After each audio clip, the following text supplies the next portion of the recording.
चाहते हैं कि जो जहाँ रहता है उसका मालिक बने, तो मैं चाहता हूँ कि इस ठहराव में एक अमेंडमेंट करें आपकी इजाजत से, जो कि कानूनी तौर से हो सकता है विषय में। उसके लिए आप चाहे तो हमारी सूचना ले या किसी की भी ले, वो ये कि वो सब लोग जो वहाँ रह रहे हैं, महानगर पालिका की घरपट्टी भी भरते हैं, उनको महानगर पालिका ने दाखिला देना कि वो 70 साल जमाते रह रहे हैं।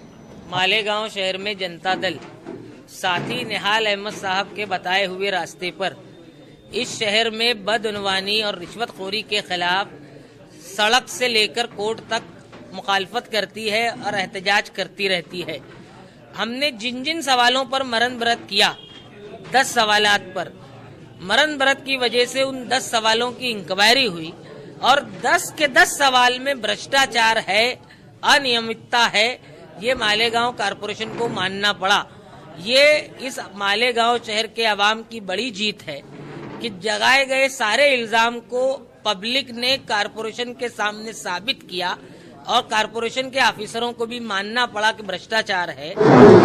हम लोग नारा लगाया करते थे कि 8 करोड़ की जाली है, एमएलए का पेट खाली है। जहाँ मैं खड़ा हूँ, ये वाटर कूलर जिसके नाम पर कारपोरेशन से 4,15,000 रुपए निकाले हैं, ये उषा कंपनी का वाटर कूलर और इसके जैसा एक वाटर कूलर और यहाँ कुछ साथियों ने सर्टिफाइड कारोबार करने वाले लोगों को भी बुलवाया जो इलेक्ट्रिक का कारोबार करते हैं। किसी ने नहीं माना कि इसकी कीमत किसी दर्जे में रिटेल में भी 30-35 हजार से ज्यादा होगी। उस वाटर कूलर को हार पहना के लोगों ने अपना एहतजाज आज यहाँ दर्ज किया। मगर आज साहब के इंतकाल के बाद उनके नजरिए को लेके हिम्मत के साथ अगर पार्टी के नौजवान साथी चल रहे होंगे तो मैं समझता हूं कि उस सोच को ताकत देने का काम मुझे करना चाहिए। इसलिए मैं पार्टी में शमूलियत इख्तियार कर रहा हूं। मैं शुक्रगुजार हूं तमाम लोगों का जो साथी निहाल अहमद साहब की सोच इस शहर में जिंदा रहे, इस शहर में बेबाकी कायम रहे, बदउनवानी के खिलाफ लड़ने वाले इस शहर में तैयार हो। इस सोच के साथ जो तमाम साथी नए पुराने पार्टी का साथ देना चाहते होंगे, हम सब वर्कर उनसे गले मिलने को हमेशा तैयार रहेंगे। तो हमेशा मालेगांव शहर में हर समाजी तहरीक के सवाल पर हाजिर रहते हैं, हौसला बख्शते हैं और शिरकत करते हैं प्रोग्राम में। जमात इस्लामी के नुमाइंदे यहाँ हाजिर हुए, बीएसपी के अरकान यहाँ हाजिर हैं और दीगर समाजी तंजीमों के हजरात। हम जिस नियत और मकसद के साथ यहाँ इकट्ठा हैं, जो सोच हमारी है, वो कोई फौरी हमको नतीजा दे देगी। हमारी एक मीटिंग और एक प्रोग्राम ऐसा नहीं है। जब हमने जनता दल ऑफिस पर मीटिंग ली, हिंदू जागरण समिति के हिंदू राष्ट्र निर्माण के जलसे के दूसरे दिन उस पर मैं बोल चुका, तो मुझे पुलिस वालों की तरफ से फोन आया कि आप मीटिंग आपने की है और आप उसी मीटिंग में हमने ऐलान किया था कि हम साबिर दस्तार टाउन हॉल में मालेगांव शहर के निधर्मी सेकुलर जहन रखने वाले लोगों की मीटिंग लेंगे। पुलिस वालों ने मुझे कहा कि हमने उस पर गुनाह दाखिल कर दिया है उन जलसा लेने वालों के खिलाफ, इसलिए आप अपना प्रोग्राम मत करें। मैंने कहा कि हमारा मुखालिफत उस जलसे की नहीं है, हमारी मुखालिफत उस सोच की है। क्या तुम्हारे उस पुलिस केस दाखिल कर देने के बाद फिरका परस्ती करने वाले वो बिगड़ी हुई दूषित मनस्थिति के लोग अपना कामकाज बंद कर देंगे क्या? भ्रष्टाचाराच्या संदर्भात निवडणूक आम्ही जी लढवली महानगरपालिकेची, ती महानगरपालिकेत होणारे भ्रष्टाचाराच्या विरोधात लढवली। तर तुमची जी भूमिका आहे किंवा जे आपले थॉट्स आहेत ते स्वागत उत्सुक आहेत। ये ढिंढोरा पीटा करते हैं कि मुल्क की मुस्लिम खवातीन की ख्वाहिश है कि तलाक सलासा पर पाबंदी लगे, इसलिए बिल लाया जा रहा है। इस मुल्क के मुसलमानों की नुमाइंदा जमात शरीयत के सवाल पर मुस्लिम पर्सनल लॉ बोर्ड है, ये मुल्क के दानिश्वरों की अंजुमन भी है, ये अनपढ़ मुसलमानों का नुमाइंदा भी है, ये उलमा का नुमाइंदा भी है शरीयत के सवाल पर कानूनी तौर से, अवामी तौर से। और इस पर्सनल लॉ बोर्ड ने ऐलान किया कि अगर जापानी सरकार ये बोलती होगी कि ये मुसलमान खवातीन की, औरतों की ख्वाहिश है कि शरीयत में तब्दीली हो, तो उसका जवाब दुख्तरे मिल्लत ही देंगे। और फैसला किया गया कि माओ बहनों का एहतजाज होगा जो ये दिखाएगा कि सरकार का ढिंढोरा झूठा है। सरकार मुसलमान खवातीन के नाम से जो बिल ला रही है, ये बिल हमको मंजूर नहीं। तुम खवातीन का नाम अगर लेते हो तो अलग अलग शहरों में, अलग अलग जगह पर दुख्तरान मिल्लत सड़क पे आकर एहतजाज करेंगी, सरकार की उस बिल की मुखालिफत करेगी। और बिल्कुल काबिल मुबारकबाद है मुस्लिम पर्सनल लॉ बोर्ड का यह फैसला, जिसने सरकार को उसके झूठ का पोल खोल दिया। संपूर्ण निकाल आतापर्यंत आला नाहीये, पण माझ्याकडे जी माहिती आहे त्यानुसार सर्वात मोठ्या संख्या हे आमची युतीचीच असणार आहे आणि आम्ही काँग्रेस पक्षाच्या भ्रष्टाचाराच्या विरोधात ही निवडणूक लढलो।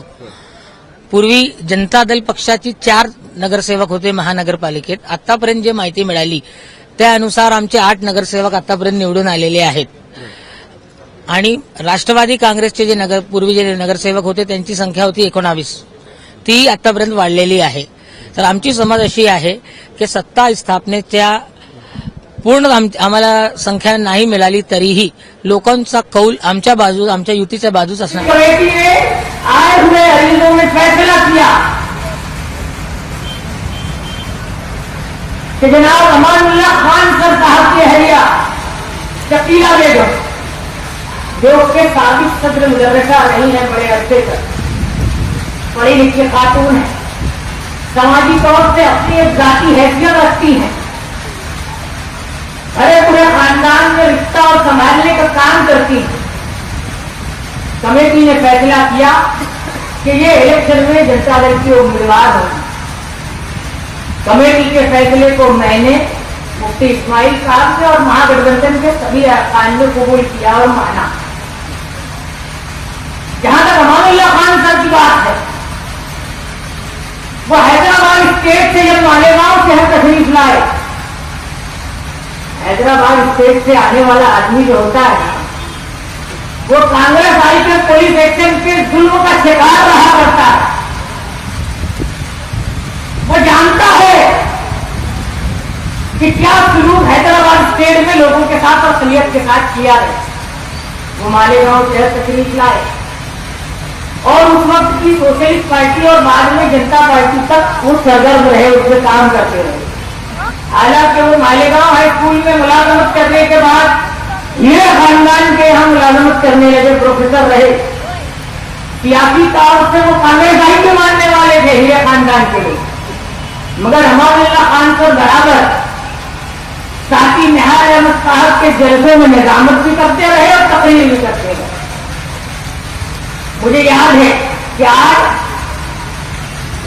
आंख का घबरा दवाखाना रोटरी क्लब माना जाता है, आंख का ऑपरेशन वहां होता है। डॉक्टर नवल राय शाह और दूसरे लोग उसमें सरगर्म रहा करते थे, आज उनके आल औलाद हैं। उस जमाने में मेरी पैदाइश से पहले की बात है, बताया गया कि 1971 और उसके बाद के वक्त में बड़े मशहूर सर्जन थे बदर मस्कती, आंख के दवाखाने आंख के,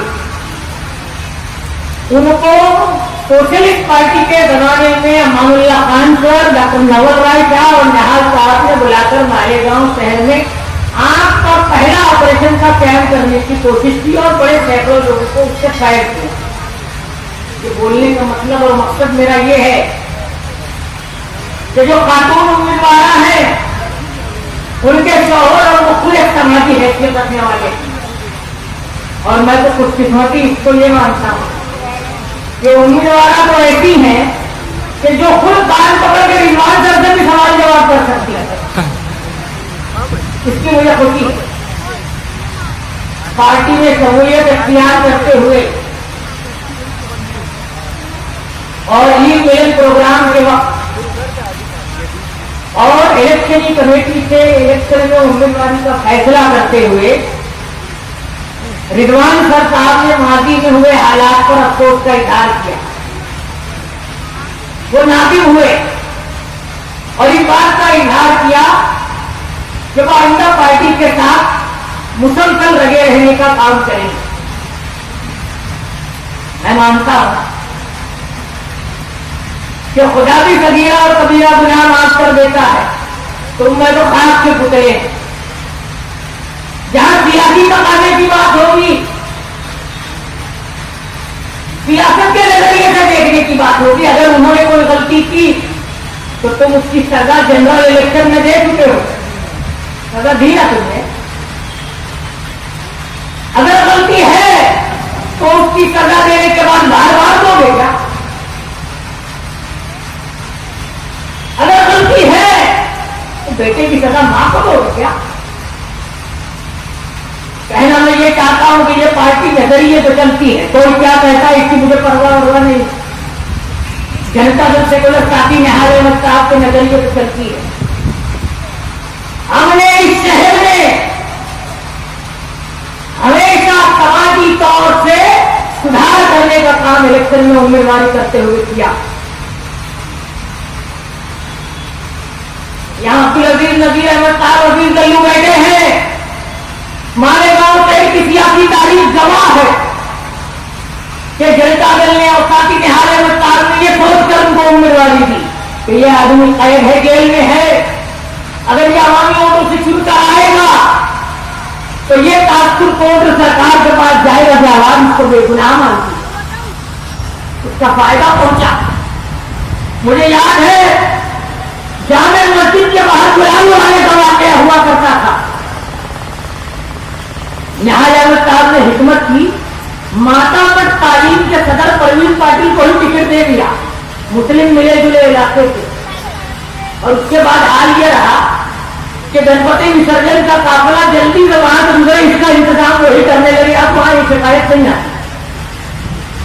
जनता दल ने मालेगांव शहर में हमेशा सियासी तौर से सुधार का काम किया, जो उसी की कड़ी। हम मुश्किल हालात में भी अपनी रविश नहीं बदलते, हम अपने उसूल नहीं बदलते। मैं यहां बोल रहा हूं, सियासत में एक ही बात निहाल साहब ने सिखाई है कि तुमको जूता भी पड़ेगा, लड्डू भी मिलेगा, हार भी मिलेगा, तारीफ भी मिलेगी, परिणाम भी मिलेगी, मगर अपना रास्ता और अपना दिखाया हुआ कदम कभी पीछे मत हटाना। और हम उसको बराबर टिके। मैं यहां बोल रहा हूं, मैं जानता हूं कि मुझे अगर डॉक्टर फैसला करेंगे तो ऑपरेशन दोबारा करने के लिए जाना पड़ेगा। अगर उसकी तारीफ तय होगी तो मैं आपको बोलूंगा। मगर हमने अपने लीडर से यही सीखा कि ताकत के साथ अपनी पार्टी और अपने वर्करों के दम पर अपने इत्तेहादी साथियों को लेकर बुराई के खिलाफ लड़ते रहो। मैं मुफ्ती इस्माइल साहब का भी शुक्रगुजार हूं कि अगर मुझे इलाज और मानने के लिए सफर करना पड़ रहा है, कहीं जाना आना पड़ रहा है, जो वक्त मुझे इलेक्शन में अपने उम्मीदवार के लिए देना चाहिए मैं वैसा वक्त नहीं दे पा रहा। मैं जाती तौर से शुक्रगुजार हूं उनका कि उन्होंने एक बेहतरीन इत्तेहादी साथी के साथ एक शफीक और मुरब्बी बड़े भाई का किरदार भी मेरे साथ अदा किया।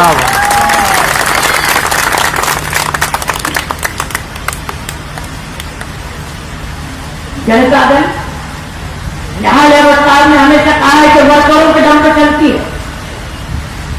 इस मुश्किल हालात में भी अगर हम इलेक्शन में हैं तो तुम्हारे भरोसे हैं, लोगों के भरोसे हैं, वर्करों के भरोसे हैं।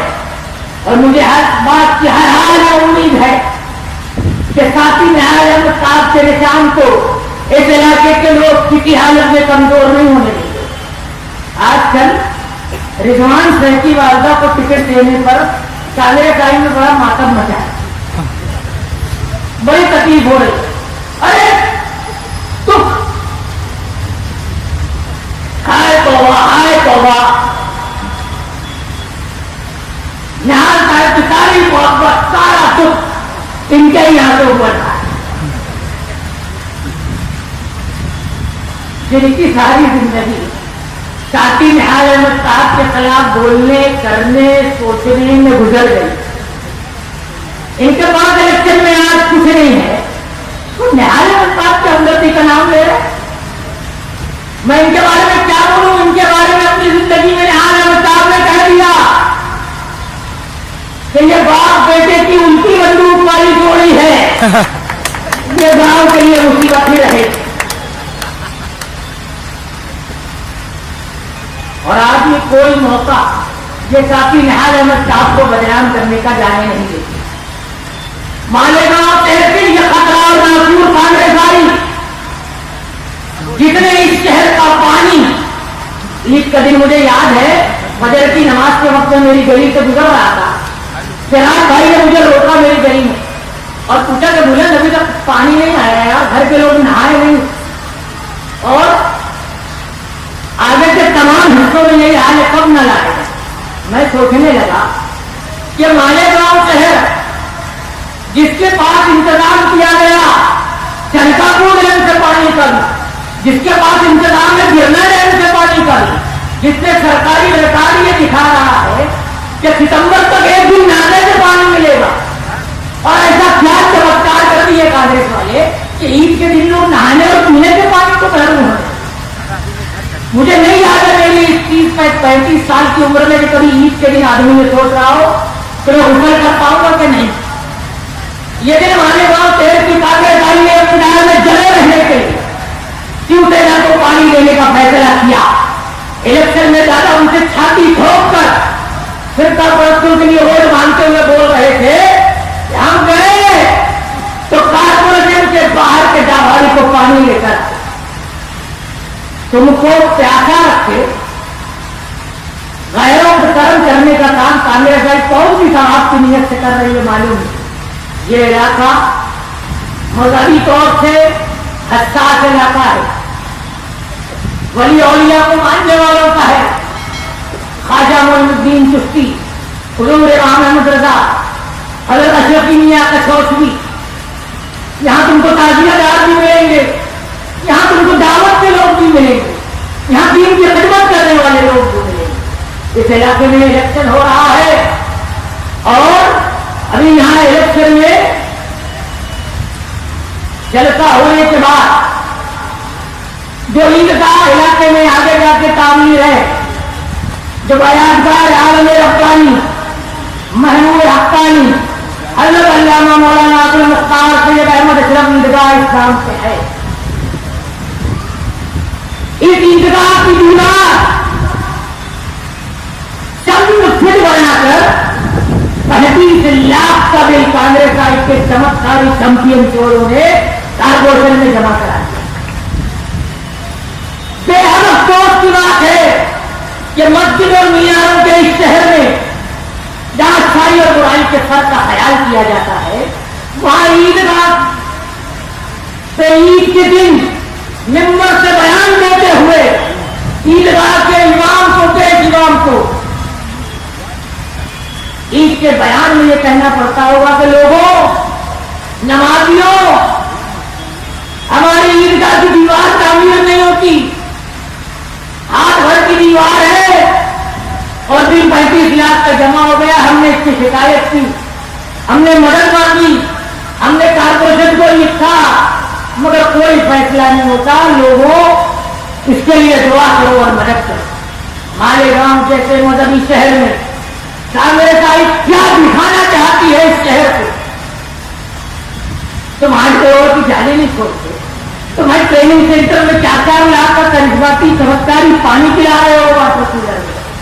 तुम कोई रास्ता चोरी कर नहीं छोड़ते, इतनी बड़ी अजीम शख्सियत के नाम पर अगर ईदगाह कानूनी हो वहां तुम चोरी करने से बात नहीं आते। मैं मानता हूं कि मालेगांव शहर का यह इलाका जो मदन तौर से बेहद हसास है, यहाँ की आवाज ऐसी चोरी करने वालों को हर हाल में सबक सिखाई। मैं आपसे यही गुजारिश करूंगा कि 23 तारीख के इलेक्शन में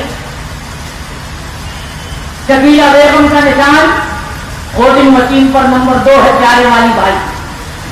हर वो आदमी जो झूठा ढकोसला दे रहा होगा, जो ढोंग कर रहा होगा, दरअसल वो काफी न्याय है उसके निशान को हराना चाहता है।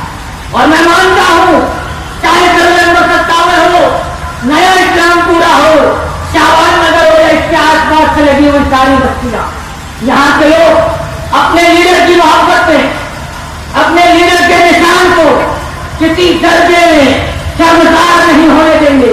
और तारीखी अक्सरियत से जनाब शकीला बेगम अमान खान को आप कामयाब करेंगे, यही हम सब की जरूरत